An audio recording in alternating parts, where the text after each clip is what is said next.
Welcome to Unsuitable on Ray Radio, the award-winning financial services and business advisory podcast that challenges your old-school business practices and the traditional business suit culture. Our guests are industry professionals and experts who will challenge you to think beyond the suit and tie while offering you meaningful modern solutions to help you enhance your company's growth. I'm your host, Dave Kane. With a variety of benefits for business owners and their employees alike, it's really no wonder why employee stock ownership plans, or ESOPs, continue to grow in popularity throughout the United States. That being said, it's one thing to read about the pros and cons of this type of succession plan in the latest business journal or on the internet, and quite another matter to embark on your own ESOP journey. That's why in today's episode of Unsuitable on Ray Radio, we are going to hear from someone with firsthand experience. Dave Phillips, President and Chief Operating Officer of Architectural Systems Incorporated in Central Ohio, is here with us today to talk about the reasons why he opted to put an ESOP into play. We're going to learn why this was the company's succession plan of choice and what goals they hope the ESOP will help them accomplish. And we're also going to ask them about their experience during the implementation process. Welcome to Unsuitable, Dave. Thank you. You know, as we were getting ready for today's podcast, you hit something really true and dear to me, as you said, look, I don't believe cell phones should be allowed in any business meeting. I kind of like that. Mm-hmm. I agree. You know, there's just so many interruptions. How many times does that occur? Well, I think if you can't go 20 or 30 minutes without your cell phone, you don't manage your time very well. That's probably right. So before we jump into the ESOP story, let's do a little elevator speech on ASI, Architectural Systems Incorporated, which we know around here is ASI. Right. You know, what do you guys do? What's your elevator speech? Yeah, we are a commercial roofing company, probably one of the largest in Central Ohio. We primarily do private negotiated work, have many big clients, Honda Limited.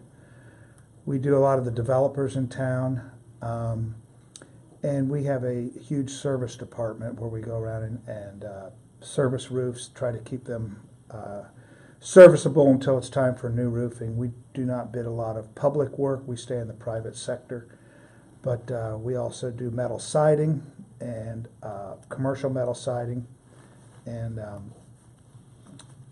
other metal roofing and mostly just single-ply roofing on the roofs. Well, you're certainly an icon around Central Ohio, but you probably go throughout the United States for... We have been to Waco, Texas is the farthest we've been. One of our clients, we don't travel to look for work, but our clients that we do business with, sometimes they will ask us to go out of town for them. Sure. How long have you personally been in the construction business? 32 years. 32? I believe, yeah. And when did you start your company, ASI? We started ASI in 1986. It was a manufacturer's rep firm, and I was a sales rep at the time. And we turned it into a construction company as we know it today in 2002. So anytime you start a business, there's always this issue of succession plan, and never quite know when to start having those conversations. And it's not one of those things you roll out of bed in the morning and say, look, I'm going to do a succession plan today. It's one of those things that's tough to get started. How did you get started with thinking about a succession plan? Yeah, that's a good question. I have 3 children, and none of them wanted to get into the business, so I decided I had to do something else to figure out what to do with this company. And probably 4 years ago, I started thinking, what am I going to do with this company when it's time? And, there's several options. Turn it over to your children, which that was not available. Sell it to a third party, i.e. a competitor or a private equity or something to that, or ESOP. And we chose the ESOP way. We had an offer on the company in 2014 and turned it down because there were too many restrictions on what I was going to do after we sold it. So this is where we thought of this probably 4 or 5 years ago. So it's taken the whole, and I guess the message there is this is not one of these things that happens overnight. You've got to put it in place several years and give it some thought process. Well, it's kind of funny. I was at a conference with Firestone Building Products just 2 weeks ago in Phoenix, and a guy next to me asked me what I did, and I explained to him how we were an ESOP and went through it. And he said to me, "Yeah, I'm starting to think about succession planning. I'm 70 years old." I said, "You might be a little late." It does take some time. Sure. It takes some time to make sure if you make a snap judgment, you're probably not going to do very well.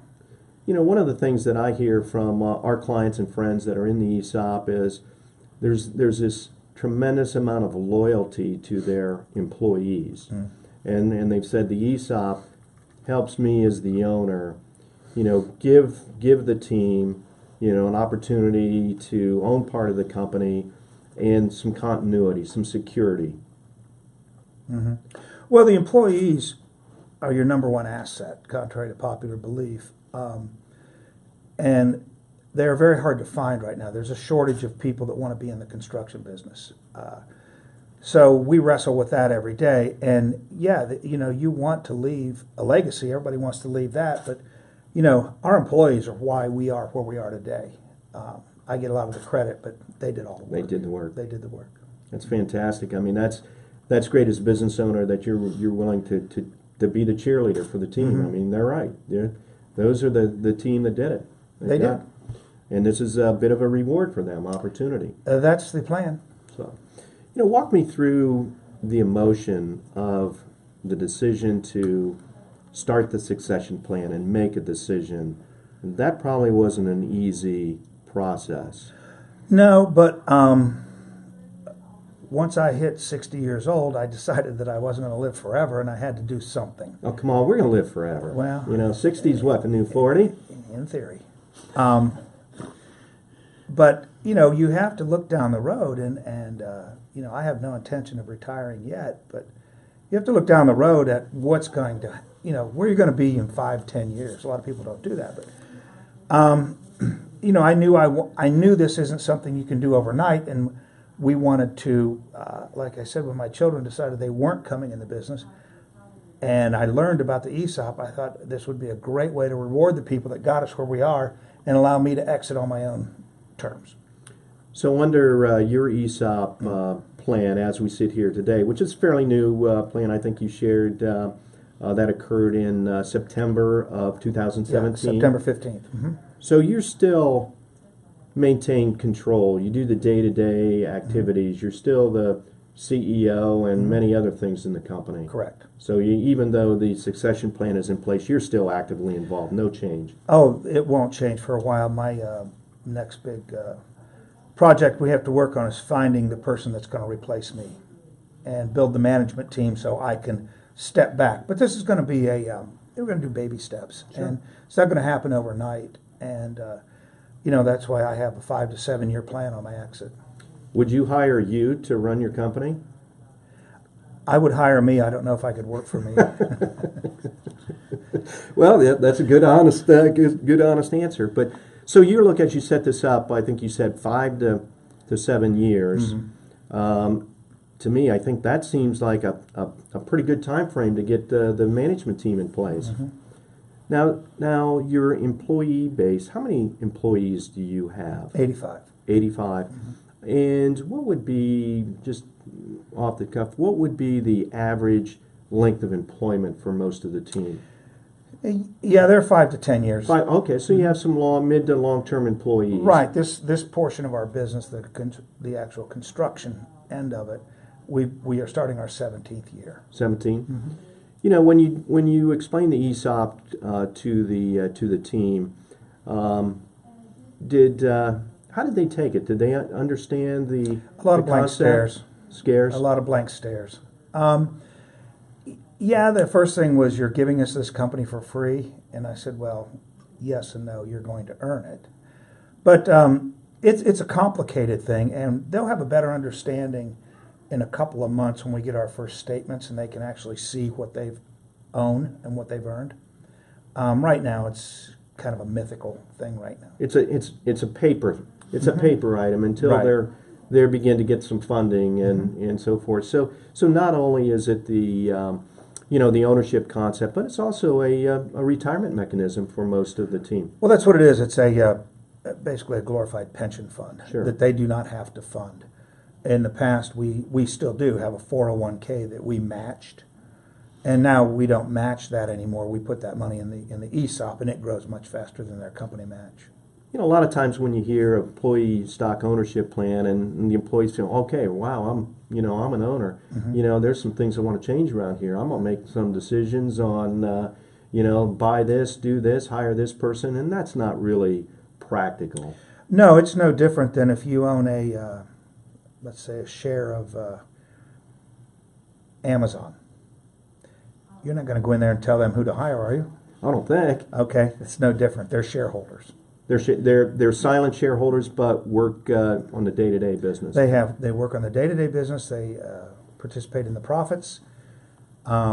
We have officers and managers that make the day-to-day decisions. Just as the basic structure of the company did not change from September 15th to September 16th. So it's business as usual, job security galore, maybe even more. Well, what you hope they get out of it is everything they put into it, they will reap the benefits. So, hopefully there's some self-policing going on. If you have people that don't show up to work, maybe their own peers will encourage them to either show up or go. Maybe the waste at the end of the day, instead of throwing things away, they may be able to reuse things. Take a little more care of what is the property the company provides instead of, well, it's company property, don't worry about it. So that's the hope.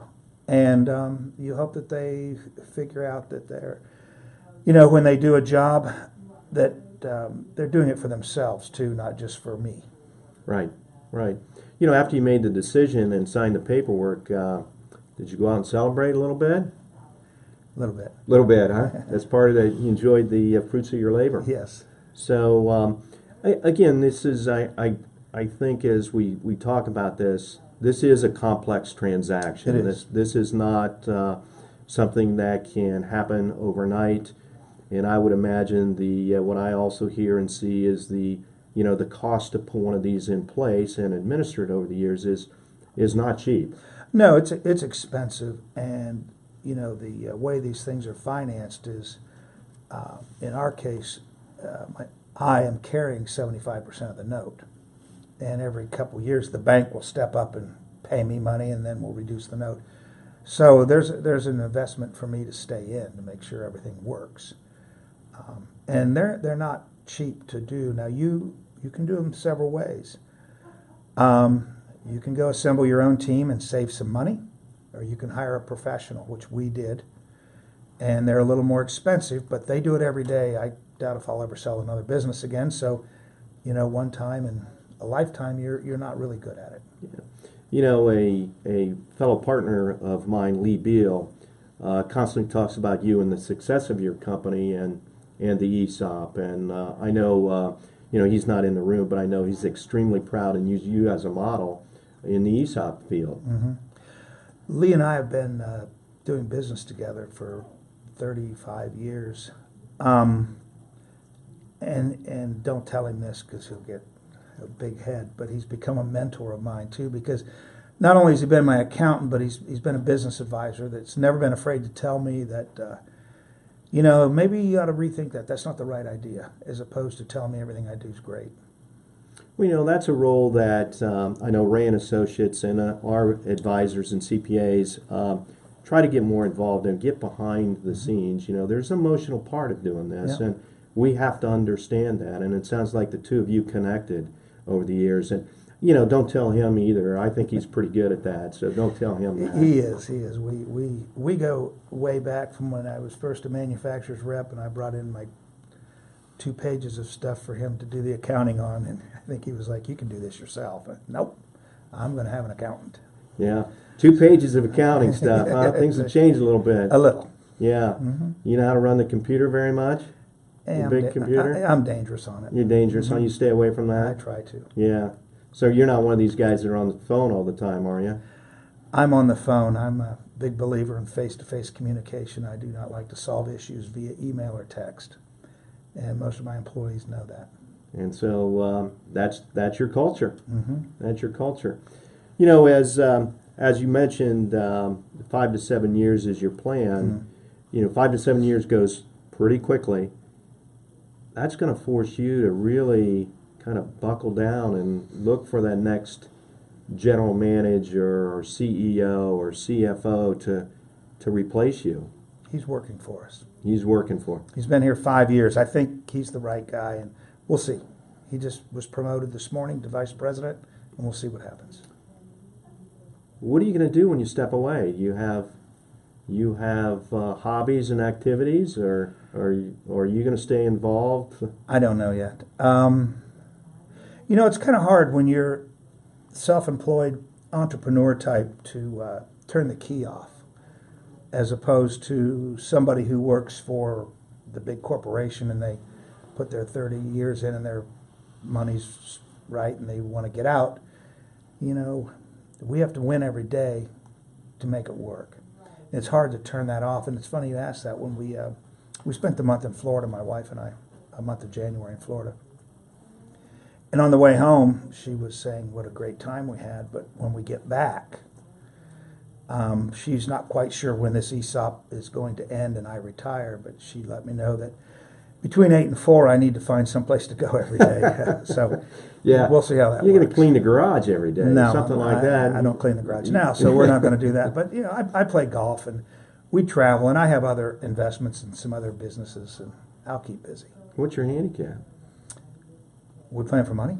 We can. Then it's a 12. Yeah, we might have to play one of these times, but you know That's the 12. you know the thing that impresses me about you, and again, you know we've met a few times, but just you know from discussions with our team that knows you, you're one of these business owners that over the years has done just about anything and everything inside your company to make it happen. You know, you mentioned the 2-page accounting ledger. You're out bidding, you're out inspecting, you're out hiring. You've done it all, and I can see how that'll be tough to step away. I'm not good at that. And as we had a meeting this morning, because we just finished performance reviews, and I said the management team's set for right now, and I'm going to try to rise up to 10,000 feet and look down on the company and put the pieces in place and make it work. And I'm probably not going to be very good at it. So you guys are going to have to tell me sometime back away, and I have it. Because it's hard for me to not get my fingers in everything. You might know when it's time. You know I know. You might know. Yeah. You know these younger owners, and we have it in our business. They have a tendency, if they're good, they push you out of the way. I assume these new managers we have are going to outkick my coverage anyway, and probably do better than I did. Yeah. Well, that's a good attitude to have. I hope so. You know, let's say I'm a business owner thinking of an ESOP, and you know we're out having a cold one. What piece of advice would you give me? Yeah, the first piece of advice I would give you is to hire a professional that does this every day. Do not try to assemble your own team. You can't run your business if you're trying to do that. I had trouble running my business day to day, and we had a pro doing it for us. I would tell them to make sure you're ready for this, and it's a good deal for your employees, and you have to sell it to them to make sure they understand it.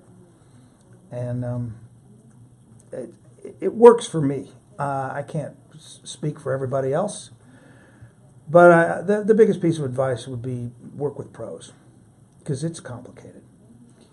You know, we'd love to have you back on after maybe 2 years, 3 years into this. Just kind of check up on you, see how it's going, and knowing how you guys operate, I think it'll be a huge success. So yeah, I'd be happy to. Unless things go really well, then you're not going to find me.